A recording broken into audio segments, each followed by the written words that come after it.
तो आप लोग दोहराया करिए। देखिए, आप भजन नहीं गाएंगे और आपके जीवन में कोई समस्या है, तो ऐसा तो नहीं है कि रोने से समस्याएं दूर हो जाएंगी। अगर रोने से कष्ट दूर होते तो भैया सब लोग रो करके कष्ट दूर कर लेते। जीवन में समस्याएं भैया किसके नहीं है।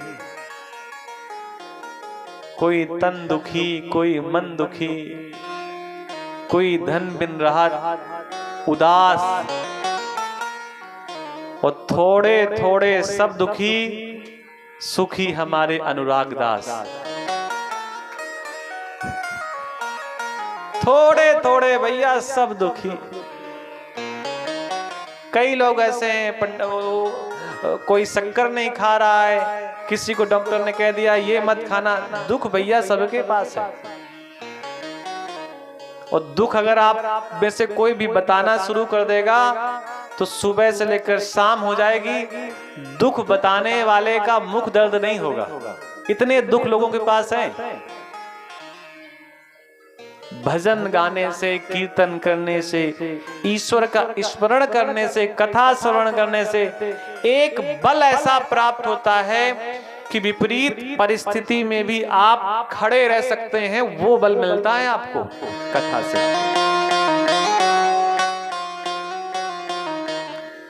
भानु कृशानु सर्व रस खाही, तिन कहे मंद कहत को नाही। सूर्य भगवान सब जगह से जल अवशोषित करते हैं। नदी से भी लेते हैं, नाली से भी लेते हैं, खेत से भी लेते हैं, लेकिन फिर भी सूर्य में किसी प्रकार का कोई अवगुण नहीं आता। सूर्य को कोई दोषी नहीं बताता। गंगा में कितनी नदियों का जल आता है और कितनी नालियों का भी जल कई बार गंगा में पहुंच जाता है, लेकिन फिर भी गंगा जल का महत्व अपनी जगह है।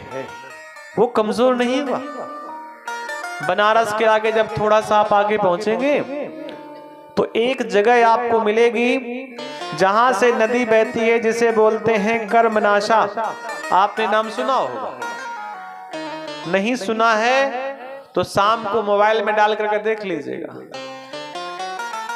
कर्मनाशा उसका नाम ही है कि आपके कर्मों को नाश कर देती है। लेकिन पता है कौन कौन से कर्म? शुभ कर्म। आप ये मत सोचना कि अशुभ कर्म भी नाश करवा करके सब 0 सन्नाटा कर ले, ऐसा नहीं है। जितने आपने शुभ कर्म किए होंगे सारे क्या हो जाएंगे? नष्ट हो जाएंगे। कहां? कर्मनाशा नदी में स्नान करने से। उसका जल लोग छूते नहीं है। अब वो मजबूरी है जिनके घर के किनारे बहती है, उनकी मजबूरी है कि उनको जल वहीं से मिलता है। लेकिन वही कर्मनाशा नदी जब जा करके यमुना गंगा में गिर जाती है, गंगा में मिल जाती है, और उसके बाद फिर वो गंगा जल सभी लोग पान करते हैं और किसी प्रकार का कोई दोष नहीं निकालते। समरथ को नहीं दोष गोसाई, रवि पावक सुर सरी की नाई। अगर किसी का शरीर शांत हो जाए, सांसें बंद हो जाएं, तो लोग उसे छूते नहीं है, और किसी कारण से छू भी लेते हैं तो स्नान करके घर जाते हैं। बोलो भाई, ऐसा करते कि नहीं करते? और वही शरीर जब अग्नि में जल करके राख हो जाता है और भभूति बन जाती है, तो उसी को लोग मस्तक पे लगाते हैं और संकोच किसी प्रकार का नहीं करते। फिर वो मस्तक पे लगाते हैं, शिव पे चढ़ाते हैं, घर पे रखते हैं, और कहीं कोई दोष नहीं होता। समरथ को नहीं दोष गुसाई, रवि पावक सुरसर की नाई। अगर कोई व्यक्ति, बड़ा व्यक्ति प्रातःकाल चने चबाए तो लोग कहते हैं सेठ जी हैं, चने का स्वाद ले रहे हैं। और वही कोई साधारण व्यक्ति, निर्धन व्यक्ति, कमजोर व्यक्ति चने खाए तो लोग कहते हैं गरीब आदमी है बेचारा, खाने को नहीं है तो चने खा रहा है। चना वही है, व्यक्ति पे निर्भर करता है। बड़ा व्यक्ति करे तो कोई समस्या नहीं है, और वही अगर कोई व्यक्ति साधारण व्यक्ति करे तो दोष बन जाता है। शुभ अरु अशुभ सलिल सब बहाई, सुर सरे को अपुनीत न कहाई। कोई नहीं कहता गंगा का जल हम घर पे नहीं रखेंगे। जो अस हिसा करहि नर, जड़ विवेक अभिमान, परहि कलप भरि नरक महु, जीव के ईश समान। अगर आपकी बेटी शिव की तपस्या करे, जो तप करे कुमारी तुम्हारी, भावी ही मेट सके त्रिपुरारी। शिव की पूजा सभी प्रकार के कष्टों से निवृत्त करती है, दूर करती है। ये शिव की पूजा का परिणाम है, ये शिव की पूजा का फल है। कभी भी आप करके देख लीजिए। यहां हम लोग जो सुबह आपको करवाते हैं, पूजा तो कराते हैं, साथ में पूजा का क्रम क्या है ये भी आपको कई दिन से बताने का प्रयास कर रहे हैं। क्योंकि जो आप पूजा का क्रम यहां पर बताया जाता है, इसको पंडित जी लोग कई कई साल आश्रम में रह करके सीखते हैं। तो इसलिए वो पूजन सामूहिक रूप से करवाया जाता है। और इसी पूजन को जब बड़े बड़े शहरों में आचार लोग करवाते हैं तो आपको सुन करके ताजुब होगा, 11-21 हजार रुपए ऐसे ही ले लेते हैं दक्षिणा के रूप में। जिन्होंने कभी करवाया होगा उनको पता होगा। ऐसे बिल्कुल नॉर्मल सा 21 हजार रुपए लेना दक्षिणा, 2-3 आचार आएंगे, 11-11 हजार रुपए लेके चले जाएंगे।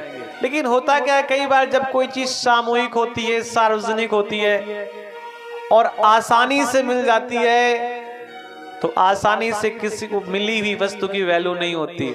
ना मिले तो वस्तु करोड़ों रुपए की, और मिल जाए तो 2 कौड़ी की।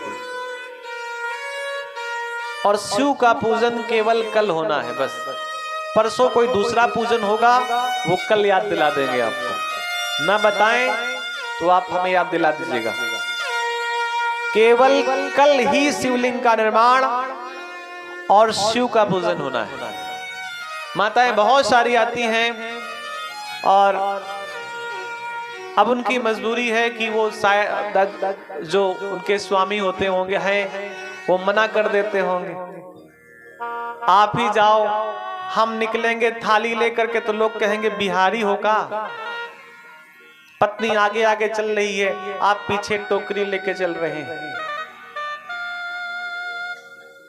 पूजन पति के साथ मिलकर के करना चाहिए।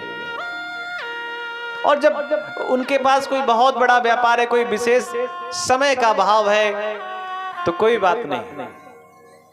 अन्यथा पत्नी के बाएं भाग में पति बैठा हो और पति के दाहिने भाग में पत्नी बैठी हो और फिर पूजन करें, तो उसका जो सुख होता है, जो लाभ होता है, उसके पूजन के बाद जो एक प्रसन्नता का एहसास होता है, वो भैया अकेले उतना मजा नहीं आता, आनंद नहीं आता। आप कभी कोई चित्र देख रहे हैं टीवी में, दूरदर्शन में, आप अपने परिवार के साथ बैठे हैं, आप माताएं अपने पति के साथ बैठी हैं, पुत्रों के साथ, पुत्रियों के साथ बैठी हैं, और चलचित्र चलते चलते कोई चित्र ऐसा आया कि घर की घटना उसमें दिख जाए, तो बड़े प्रेम से एक दूसरे की ओर देखते, देखो ये हमारे घर की चर्चा लगता है, यहाँ पे कैसे हो रही। उस समय जो खुशी होती है, उस समय जो आनंद होता है, वो आनंद अकेले कहाँ मिल पाता है। अब इस कथा को सुनकर के ऐसा मत करना कि आपके पति ना आए तो कल आप भी ना आए। जो कहते हैं पंडित जी ने कहा था अकेले अकेले पूजन नहीं होता। प्रयास करें उन्हें लेकर के आए, और अगर किसी कारण से वो ना आए तो उनका रुमाल ही ले आए। लेकिन प्रयास करना चाहिए, पूजन परिवार के साथ करना चाहिए। शिव के परिवार का दृश्य देखिए, राम जी के परिवार का पूजन एक साथ नहीं होता। जब राम जी का पूजन होता है तो सीता माता होती हैं और राम जी होते हैं। आप अयोध्या में दर्शन करके आइए। अयोध्या में आप जब दर्शन करने जाएंगे तो वहां पर केवल और केवल राम जी का विग्रह है। कितने लोग गए हैं वहां पे? अभी पिछले साल के बाद कौन कौन गया अयोध्या दर्शन करने? अरे दादा, धन्य हो आप सब लोग, तो बहुत ही विशेष प्रकार के सम्मान के योग्य हैं। अयोध्या नहीं गया? बताइए, जीवन में 50-50 साल आपने खर्च कर दिए फतेहगंज में व्यापार करने में, और अयोध्या नहीं गए? कहां कहां के लोग आकर के अयोध्या दर्शन करने चले। अयोध्या नहीं गए, चलो अयोध्या ले चलते हैं आपको।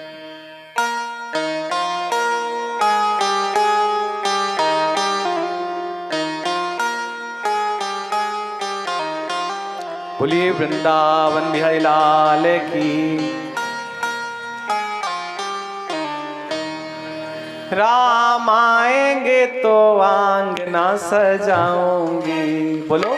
राम आएंगे तो आंगना सजाऊंगी, राम आएंगे तो आंगना सजाऊंगी, राम